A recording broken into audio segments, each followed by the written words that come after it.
vida em Jesus, ela existe. Ela nasce quando nós cremos no seu nome.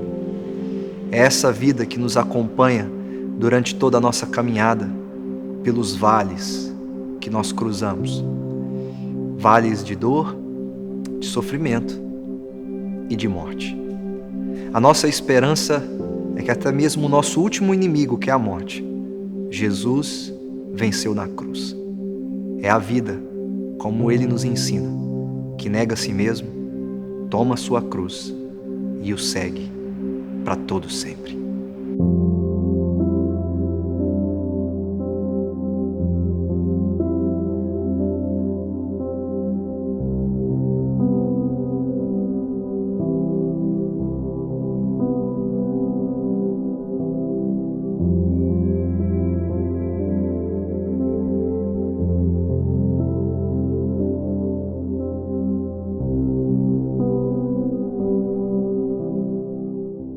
Olá, esse é o programa Fé para Hoje, um programa da Primeira Igreja Presbiteriana de Governador Valadares. Estamos falando de vida, vida em Jesus, vida que corre riscos, mas que também precisa enfrentar a dor e a morte, que tem a certeza de que ela um dia vai chegar, mas que tem ainda mais certeza daquilo que lhe espera. Se alguém quer vir após mim, a si mesmo se negue, tome a sua cruz e me siga. Esse é o chamado do discipulado de Jesus para todo aquele que crê nele. É um discipulado que gera vida, nova vida, gera esperança, gera vontade de servir ao Mestre e Salvador Jesus Cristo. É vida que corre risco, é vida que também passa por dor, é vida que também passa por sofrimentos. A vida que é para magnificar a Cristo e exaltá-lo, não sendo desperdiçada com outras coisas, é uma vida que em muitos momentos precisa enfrentar a perda de alguém a quem tanto amamos, que precisa enfrentar a dor de um filho que está doente, que precisa enfrentar tantas outras coisas, mas com a mesma fé, a mesma esperança e a mesma alegria na vida que só Jesus pode dar. Mas sofrer com Jesus na estrada de amor do Calvário não é meramente o resultado de magnificar Cristo, é também um meio. Ele é tornado supremo quando estamos tão satisfeitos nele que podemos perder família, bens, prazer e a morte chegar por causa do amor. A beleza dele brilha mais luminosa quando estimada acima da saúde e riqueza e da própria vida. Jesus sabia disso. Sabia que o sofrimento seria o caminho nesta era mortal para torná-lo mais visivelmente supremo. É por isso que ele nos chama a isso. Ele nos ama. E o amor não significa mimar-nos ou tornar a nossa vida fácil. Significa ele nos capacitar para revelar apreço e amor por ele para sempre, por maior que seja o custo. Por maior que seja o custo. Que frase pequena e tão poderosa. E algo para o qual nós estamos pouco preparados. Não importa qual seja o custo, viver para magnificar a Cristo e glorificá-lo na dor e na morte. Porque temos a plena convicção de que Ele é a nossa ressurreição e a nossa vida. De modo que até mesmo na morte, nada nos separará da vida que temos e que teremos para todo sempre em Jesus Cristo. Disse Marta a Jesus: Senhor, se estivesses aqui, meu irmão não teria morrido. Mas sei que mesmo agora Deus te dará tudo o que pedires. Disse-lhe Jesus: o seu irmão vai ressuscitar. Marta respondeu: eu sei que ele vai ressuscitar na ressurreição, no último dia. Disse-lhe Jesus: eu sou a ressurreição e a vida. Aquele que crê em mim, ainda que morra, viverá. E quem vive e crê em mim não morrerá eternamente. Você crê nisso? Ela lhe respondeu: sim, Senhor. Eu tenho crido que tu és o Cristo, o Filho de Deus que devia vir ao mundo.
sua mão.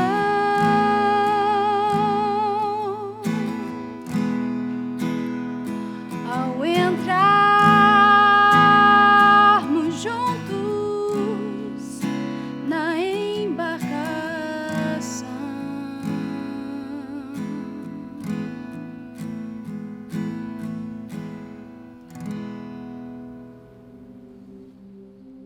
meu nome é José Antônio, eu sou casado com a Simone, sou pai da Rebeca, da Ruama, do Davi e do Paulo.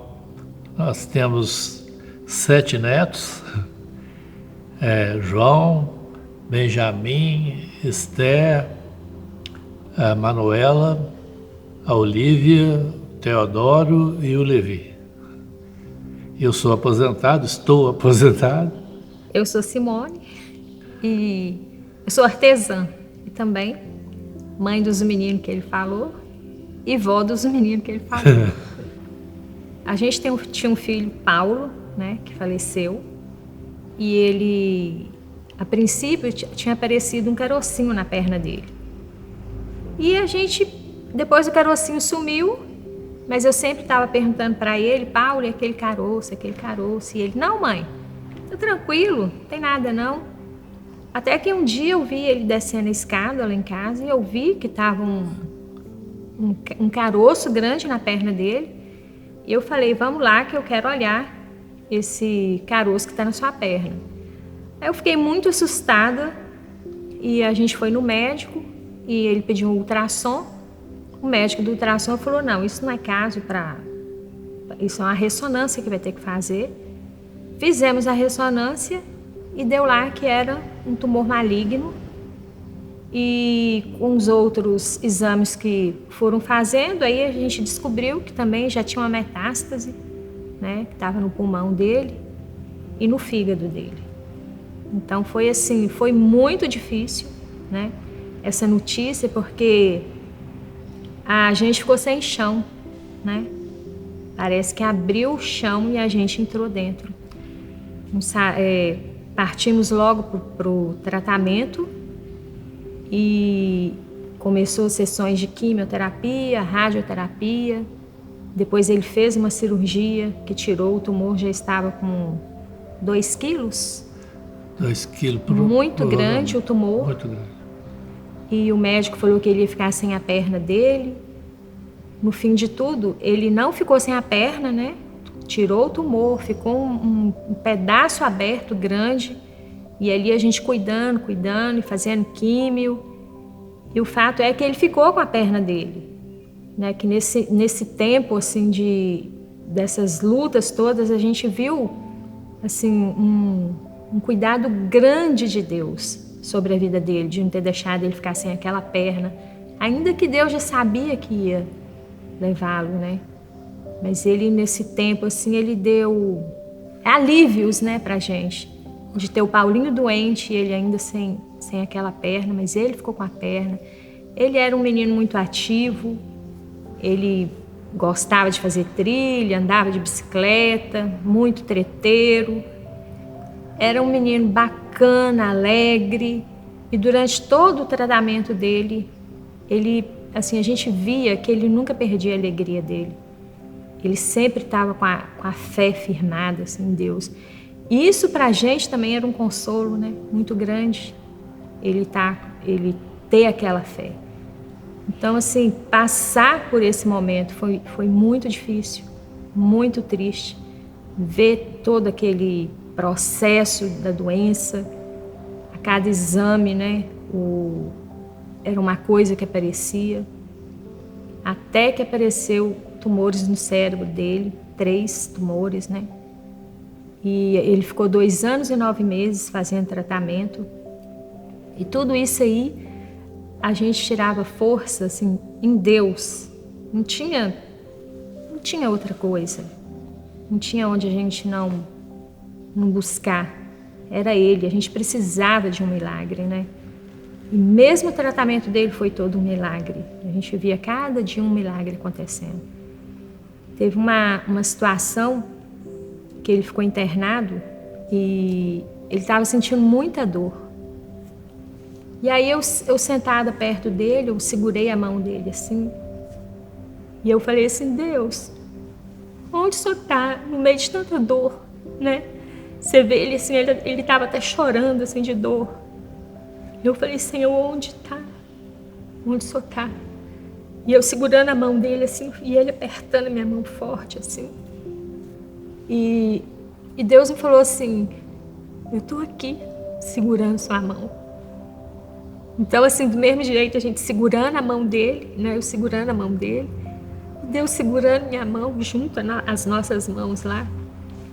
Então foram vários episódios assim, a gente passando e a gente sentindo a presença de Deus com a gente nesse sofrimento, né? E ele gostava muito de falar assim, juntos na alegria e no desespero. Juntos na zoeira e no desespero. Ele tinha essa frase, né, mãe? Eu falei, nós estamos juntos. E a força da igreja também, dos irmãos com a gente. Isso foi muito importante, né? A gente via o carinho dos irmãos com a gente, a igreja. Então, como que isso tudo foi importante assim para nós? Essa participação do corpo de Cristo nessa hora é muito necessária mesmo. E enquanto ela estava falando, eu me lembrei de um dia que ele estava internado, não era isso? E que o pastor dele esteve lá com um grupo. Eu lembro que só de violões devia ter uns 6 a 8 violões na porta de casa. E muita gente em plena pandemia. Aquilo ali é uma coisa que nunca vai sair da nossa lembrança, né? Na hora da gente estar passando por uma dor que é indescritível mesmo, e ver os irmãos agindo pelo Espírito para consolar, né? Porque o Espírito é o Consolador. E isso é coisa que a gente nunca esquece, nunca vai esquecer. Como Deus intervém em momentos tão difíceis, né? Mas Ele traz consolo ainda. Durante esse tempo foi muito difícil a gente ver esse período de sofrimento, né? E a gente fala de sofrimento e a gente lembra do nosso, mas o sofrimento mais intenso de todos foi o dele, né? E era difícil ver tanta agulhada, tanta injeção, tanta soro, tantas vezes que se perderam as veias e muita dor que ele sofreu mesmo, mas havia nele algo maravilhoso demais. Eu nunca, nesse período todo, vi no Paulo uma reação de ira, de raiva, de desespero até. A gente via nele sempre um esforço até para rir, né? Às vezes estava tão difícil e mesmo assim ele esboçava um sorriso. E ele costumava fazer assim para a gente. Até ainda no leito, às vezes convalescendo, ele sofrendo muito, e ele fazia assim para a gente, quando não estava conseguindo falar direito. Então foi difícil, a gente viu cenas que para a gente que é pai, né, mãe, é muito difícil ver, né, ver ele caído no chão, sem força para se recompor. Tantas outras cenas que a Simone viu também, e que é difícil para a gente esquecer até disso aí. Então esse cenário provoca muito sangramento, né? A ferida que fica sangra muito. Mas é aquilo que eu costumo dizer nos últimos dias. O sangramento talvez vai até atenuar, vai esmaecer, mas a ferida vai ficar lá. As próprias feridas de Jesus continuaram, né? Mesmo após a ressurreição, ele fala para Tomé, ó, toca aqui, veja aqui a ferida, está aqui. Eu imagino que ela não sangrava mais, porque o sangue se esvaiu todo na cruz, mas ainda havia ficado essa cicatriz, um buraco. Não uma cicatriz fechada, mas um buraco que dava testemunho de tudo que tinha acontecido. E esse buraco que ficou com a partida do Paulo, ele continua. Esse sangramento tem diminuído, mas tem momentos e tem situações que quando a gente lembra, volta a sangrar, não tem como. Porque nós ainda não estamos nesse nível de ressurreição, né? Mas eu tenho certeza que esse sangramento vai cessar totalmente, completamente um dia. Embora a gente vai se lembrar sempre, né? Mas é difícil para nós, existem datas que se acorda já lembrando, mas a gente tem recebido também de Deus essa graça de ser consolado por Ele, porque se não é a graça do Senhor, não tem como você se sentir consolado. A graça, ela inunda a nossa vida de fato. E ela não é uma graça incapaz e insuficiente. Quando a Bíblia diz que ela superabundou, porque ela transbordou além da conta. É como se o nosso cálice pudesse comportar tão pouquinho dela, então Deus derrama de forma transbordante. E quando ela transborda, ela enche a nossa necessidade do sangramento nosso, do buraco que ficou, mas ela se derrama para outros também, né? E às vezes Deus permite que o nosso cálice transborde para outros beberem dessa graça também. Quando a gente descobriu também, né, logo no início, aí eu li na Bíblia, maravilhoso conselheiro, Deus forte, Pai da eternidade, Príncipe da paz. E eu vi que para esse tempo, Deus ia ser isso para nós. Ele ia ser um maravilhoso conselheiro. Então, a gente começou a experimentar os conselhos dele, né, de Deus, a paz dele. Foi tudo assim, maravilhoso conselheiro, Pai da eternidade. Quando Paulo morreu, ele passou mal lá em casa, né? E eu vi que de terça-feira até na sexta, eu vi que ele começou a piorar na terça. Isso, ele já tinha sido internado, ficou 14 dias internado.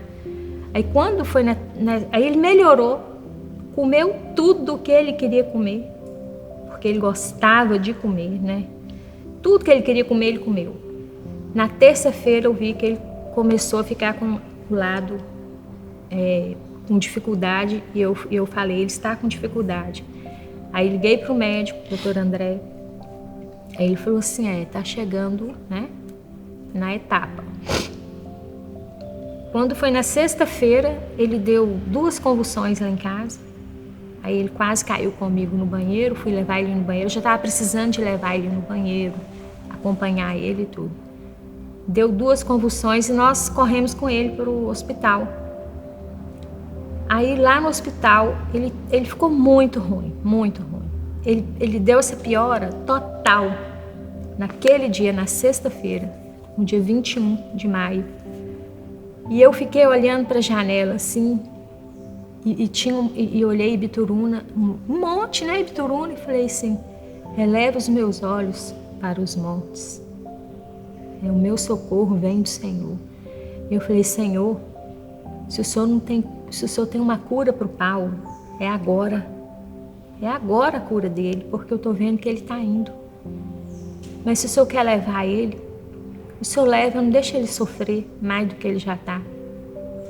Porque assim, eu estava sentindo muita dor de ver ele, né, daquele jeito. E aí chegou os irmãos, né, chegou todo mundo para despedir dele. E na hora que ele viu Davi, Ele chorou, Davi falou para ele, aí Paulo. Aí ele na hora escorreu, ele já estava tipo num coma. E aí ele deu outra convulsão, a emoção dele foi tão forte com o irmão dele, que aí ele deu outra convulsão. Aí a gente subiu para o hospital com ele, que a gente estava na parte do NEL ainda, né? E eu fiquei sentada assim nos pés dele. Ele é muito comprido, a perna dele sempre, o pé dele sempre ficava para fora, né, da cama. Eu abracei o pé dele assim e fiquei abraçando e falei, Deus, Deus, só ficava assim, Deus, Deus. Daí o Paulo morreu, e aí eu vi sendo esticado um lençol em cima dele, muito branquinho, e escutei perfeitamente selado. Quer dizer, Deus, né, ele selou com o Espírito, né? Ele era um menino de Deus, né? Ele serviu a Deus o tempo todo, né? Serviu a Deus na igreja, serviu a Deus na rua. Então, eu vi ali o Pai da eternidade. Levou o Paulo para a eternidade, né? Eu vi ali o Pai da eternidade. E agora eu estou vendo ele como príncipe da paz, né? Que no meio de tanta dor, porque assim, é uma dor que é inexplicável, sabe? Parece assim que você não vai aguentar. Tem hora que parece assim, não vou aguentar. E aí vem um refrigério, uma coisa te dá aquele refrigério. Eu vi assim que a morte gera vida, que o Paulinho, né, falava isso e tal, que ele falava muito de Jesus para a galera inteira, todo mundo que passava perto dele, ele falava de Jesus, falava do sacrifício de Jesus, do amor de Deus, ele sempre falava, ele carregava biscoito na mochila, dava para mendigo, dava para os hippies, conversava, e no velório dele eu vi muita gente, mas muita gente assim que eu nunca vi na minha vida. E vi os hippies, vi gente de toda forma que falava assim, Paulo falou para mim de Jesus, ele falou para mim. Então, e falando assim, e agora eu tô vendo que testemunho, né, que ele deu. A doença dele, a dor dele, tudo, deixou um testemunho, não só para o pessoal de fora, e principalmente para nós dentro de casa. Sempre, sempre falando, Deus é soberano, mãe. Deus é soberano, Ele sabe todas as coisas. O controle está na mão dele. Não preocupa, não preocupa. Sobre esse tema morte gera vida, primeiro há uma coisa meio controversa, né? Parece que qualquer tipo de morte gera vida. Eu queria esclarecer isso. Não é toda morte que gera vida, né? Tem morte que é morte mesmo. Mas existe uma morte que sim gera vida. Não é a morte biológica, né? Como a do Paulo. Mas esse tema ele é bem esclarecido e traz um entendimento muito claro sobre isso, o capítulo 6 de Romanos, quando Paulo fala assim, nós sabemos que fomos sepultados com Cristo pelo batismo na sua morte. E para que, é engraçado que esse texto de Romanos 6 ele fala dois para quês, um no versículo e o outro no versículo mais a seguir. E eu vou falar primeiro do segundo para quê, depois eu fecho com o primeiro para quê. Ele fala assim, no versículo 6, me parece, ele fala assim, para que o corpo do pecado seja destruído. E destruído ali, o sentido original mesmo é desempregado, para que seja demitido o pecado da nossa vida. Está aqui sua carta de demissão, pode ir embora. É interessante isso, porque essa morte que nós morremos com Cristo, não é a minha morte por aquilo que eu gosto ou deixo de gostar, não é a morte das nossas vontades, não, é a morte com Ele. Nós morremos e fomos sepultados com Ele. Morremos com Cristo. É uma morte conjunta. Não é a morte dele. É a minha morte que ele morreu e que eu tenho que reconhecer que eu tenho que morrer com ele. É essa a morte que gera vida. Porque fomos sepultados com ele na morte dele.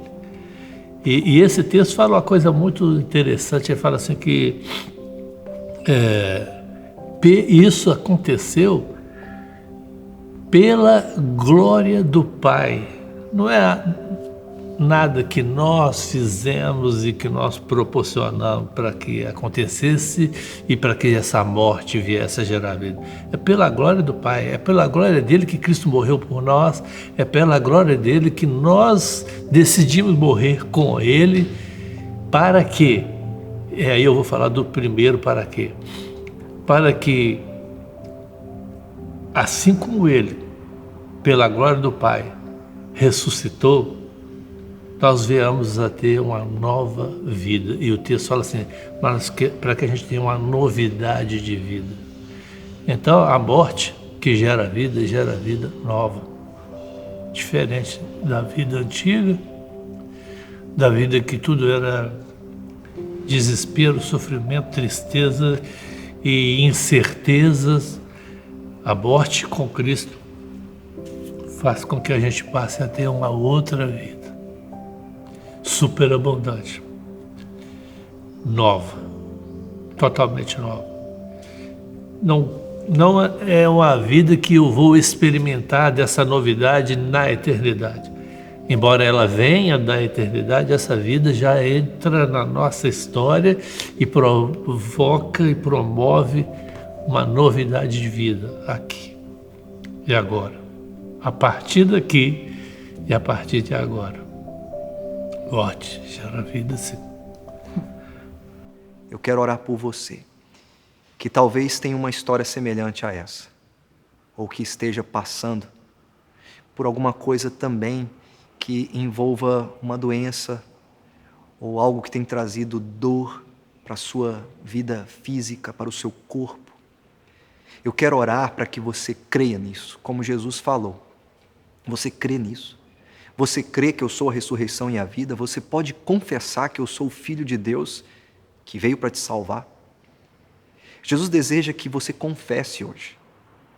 Talvez, confessando, você não vai ser curado. Você não vai sair dessa dor. Mas uma coisa é certa: Deus poderá te dar paz, porque Ele vai perdoar os seus pecados e lhe prometer vida eterna. Isso é melhor que tudo. É mais importante do que todas as coisas.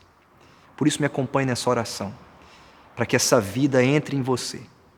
E mesmo passando pelo pior momento que talvez você esteja enfrentando agora, você enxergue que ainda que eu morra, eu viverei para todo sempre nos braços do meu Salvador que me salvou. Me acompanhe nessa oração, em nome de Jesus. Senhor Deus, nós te louvamos pela história que ouvimos, pela tua graça que sustenta. A tua graça, ó Deus, que é abundante, que transborda, que preenche todo o nosso vazio, não importando o tamanho que seja o buraco que há dentro do nosso coração. Ou não importando o tamanho que seja a ferida que foi criada em nós. Mesmo sangrando e doendo, Senhor, nós podemos nos voltar para Ti e derramar nossa alma diante do Senhor. Sabendo que o Senhor pode nos dar essa vida que é realmente aquilo que traz todo sentido para nós agora e todo sentido para uma vida de eternidade, uma vida para sempre. A morte do Teu Filho na cruz gerou vida e continua a gerar vida naqueles que creem no Seu nome. Essa morte, que para muitos parece ser uma derrota de alguém que talvez se portou como um herói, mas na verdade Jesus foi o nosso grande herói. Ele foi o nosso grande Salvador. E a sua morte não é o fim, mas é o começo de uma nova vida, uma vida que é para sempre, que pode ser desfrutada agora através da tua graça em Jesus e que nos garante uma vida eterna de prazer e de deleite na tua presença. Sustenta a vida daquele e daquela que nos assiste, que talvez esteja passando por dores e sofrimentos, ou que talvez esteja enfrentando uma dor no seu corpo, daquela cura que talvez não chega. Ó Deus, torne essa pessoa dependente de Ti. Torne essa família que talvez esteja orando nesse momento dependente do Senhor. E que eles possam experimentar da parte do Senhor, através de Jesus Cristo, essa vida que o Senhor pode lhes dar.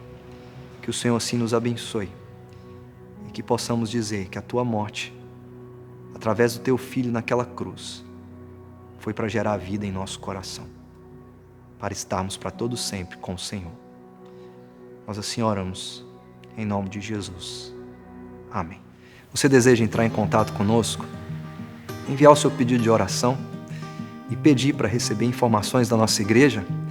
É muito simples, basta você enviar uma mensagem para o número de WhatsApp que está aparecendo na sua tela. Morte gera vida. A morte de Cristo na cruz por você, para perdoar os seus pecados e te dar a vida eterna. Que Cristo seja a sua vida, na dor e na morte, pois Ele será a sua vida para todo sempre. Que Deus te abençoe, em nome de Jesus.